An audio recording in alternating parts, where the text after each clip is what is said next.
Assalamualaikum warahmatullahi wabarakatuh. Jumpa lagi dengan guru SMA 9 Kota Tangerang Selatan yang bernama Ardila. Kali ini Bapak akan menerangkan tentang masalah konflik, kekerasan, dan perdamaian, yang mana materinya antara lain yang pertama, pengaruh diferensiasi sosial dan stratifikasi sosial. Yang kedua, konflik, kekerasan, dan perdamaian. Yang ketiga, pemetaan konflik. Yang keempat, akar masalah dan sebab-sebab terjadinya konflik. Yang kelima, resolusi konflik. Yang keenam, peran mediasi dan pihak ketiga dalam menyelesaikan konflik dan menumbuhkan perdamaian. Baik, yang Bapak kaji materi ini adalah pengaruh diferensi sosial dan strata sosial. Perhatikan ya.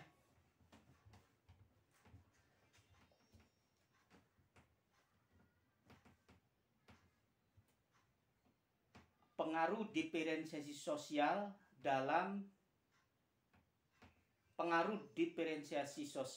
dan stratifikasi sosial.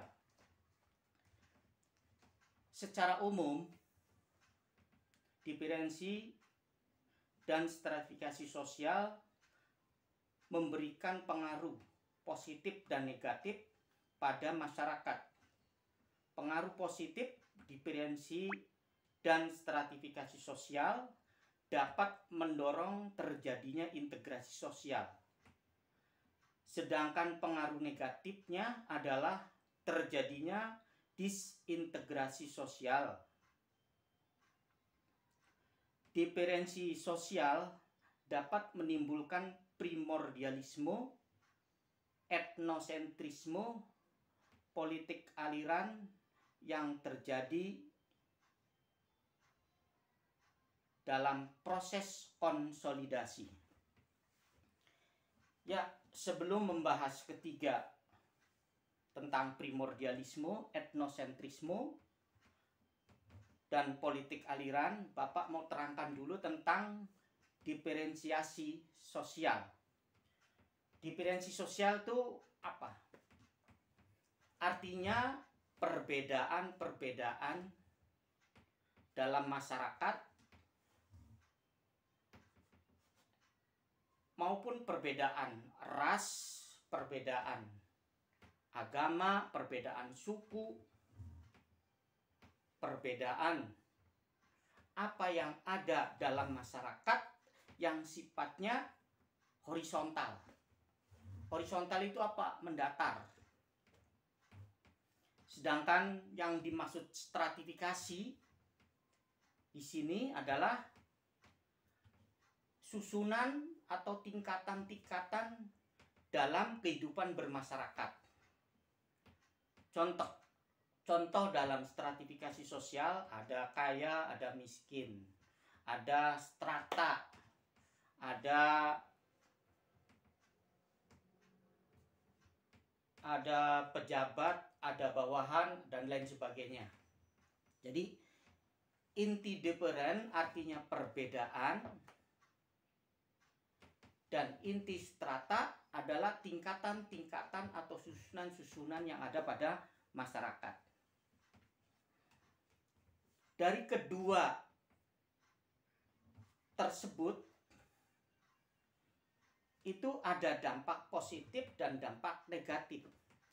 Kalau ditinjau dari dampak positif, maka akan terjadi suatu integrasi Tetapi kalau ditinjau dari dampak negatif, maka akan terjadi disintegratif. Baik,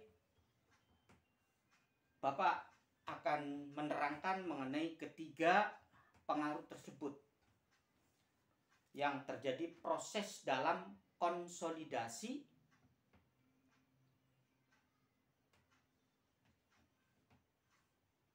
suatu pengaruh diferensiasi sosial dan stratifikasi sosial.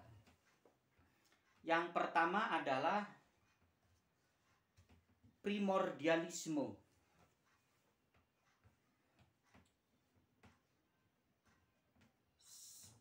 Apa itu primordialisme?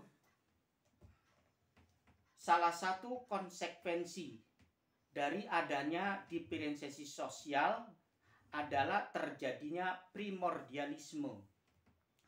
Primordialisme merupakan pandangan atau paham yang menunjukkan sikap berpegang teguh pada hal-hal yang sejak semula melekat pada individu, seperti suku bangsa, ras, dan agama.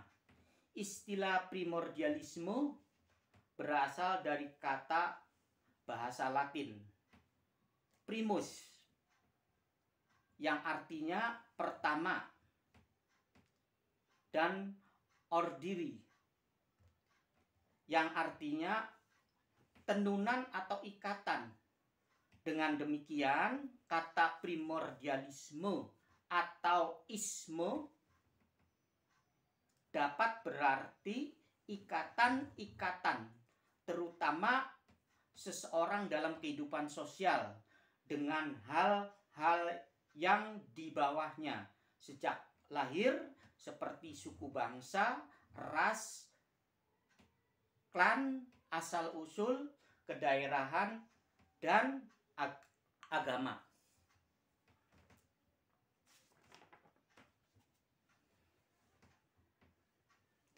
Primordialisme dalam masyarakat majemuk merupakan suatu hal yang hampir pasti terjadi.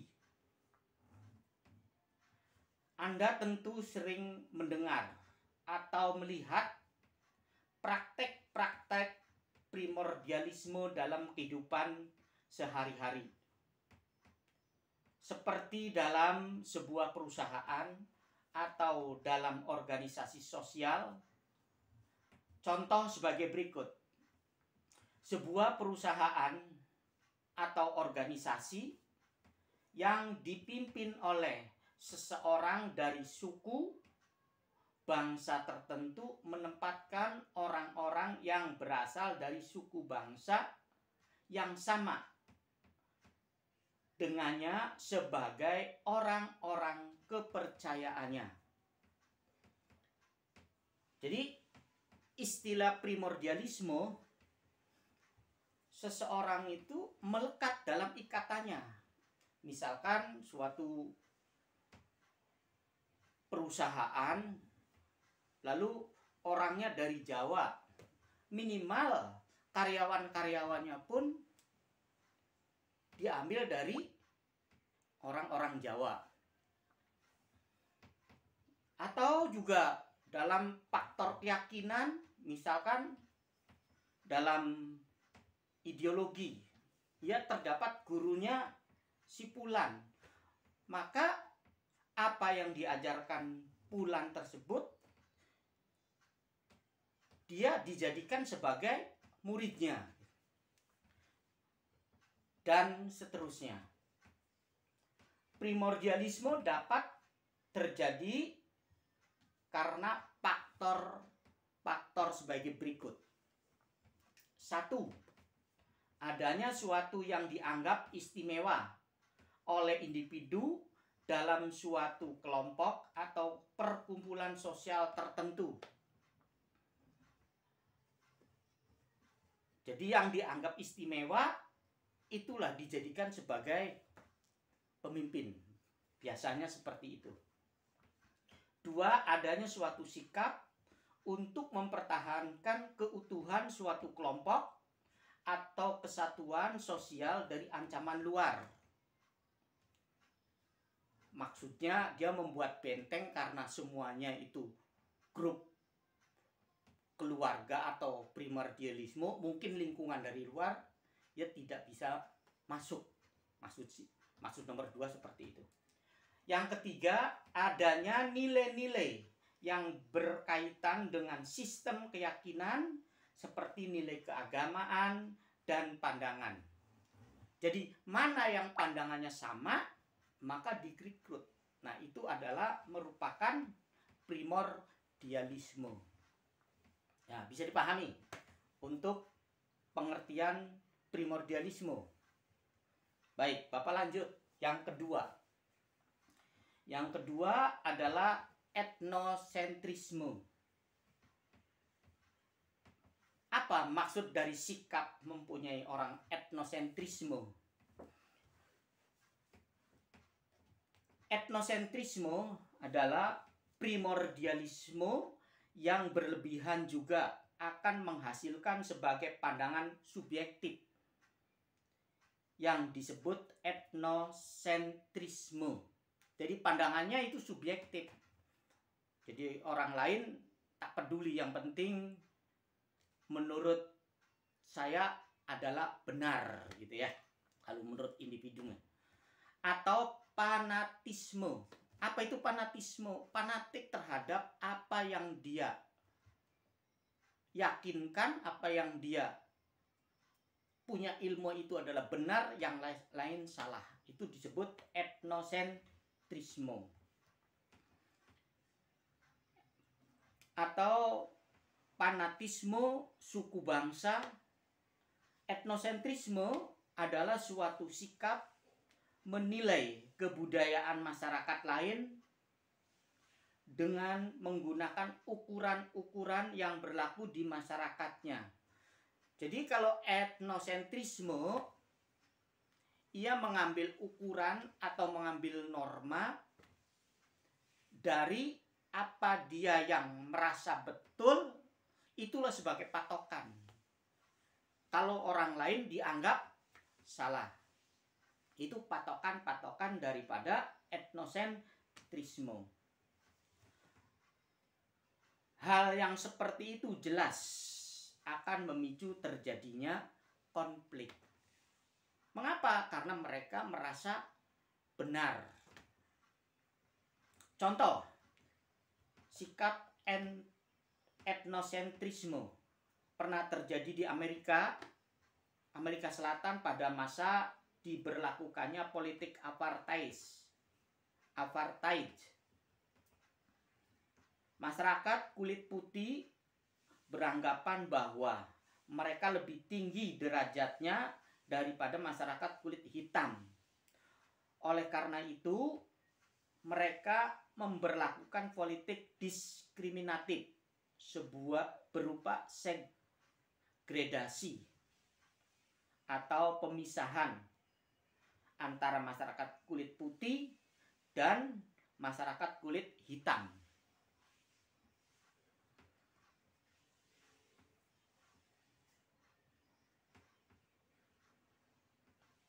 Namun demikian, etnosentrisme memiliki segi-segi positif. Apa aja nih segi positifnya?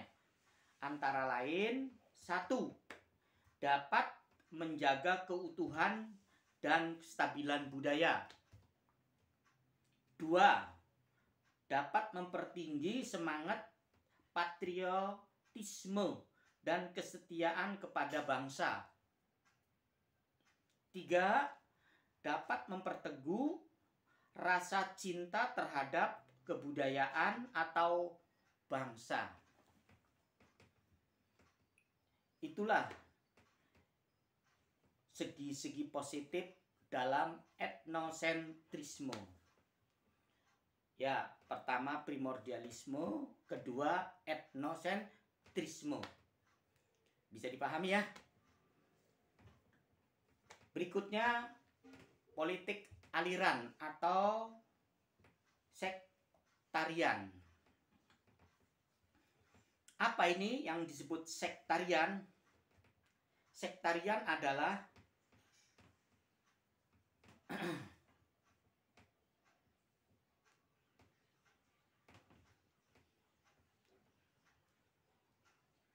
politik aliran atau sektarian. Pengaruh lain dari kemajemukan masyarakat adalah terjadinya politik sektarian atau politik aliran. Politik aliran merupakan keadaan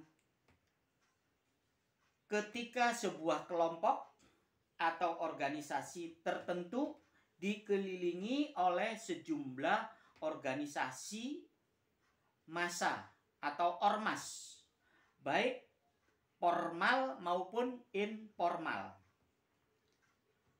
Tali pengikat antara kelompok dan organisasi-organisasi massa ini adalah ideologi atau aliran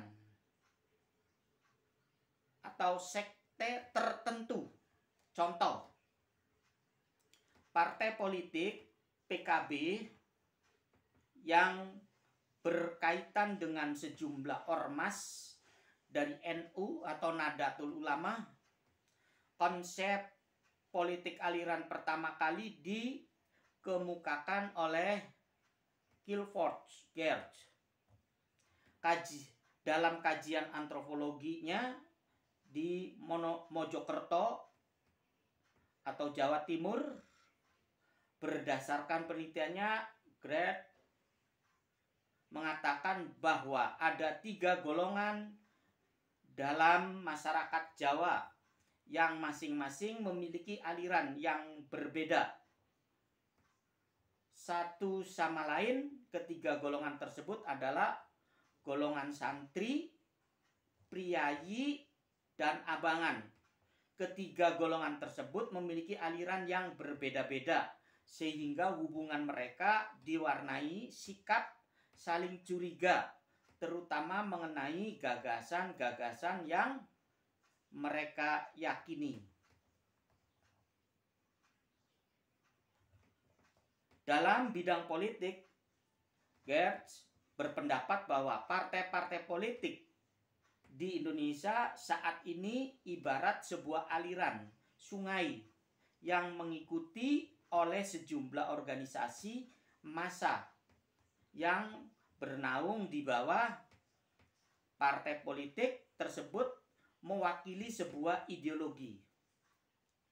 Contoh, partai NU yang diikuti oleh ormas-ormas seperti Gerakan Pemuda Ansor dan Ikatan Pelajar Nahdlatul Ulama.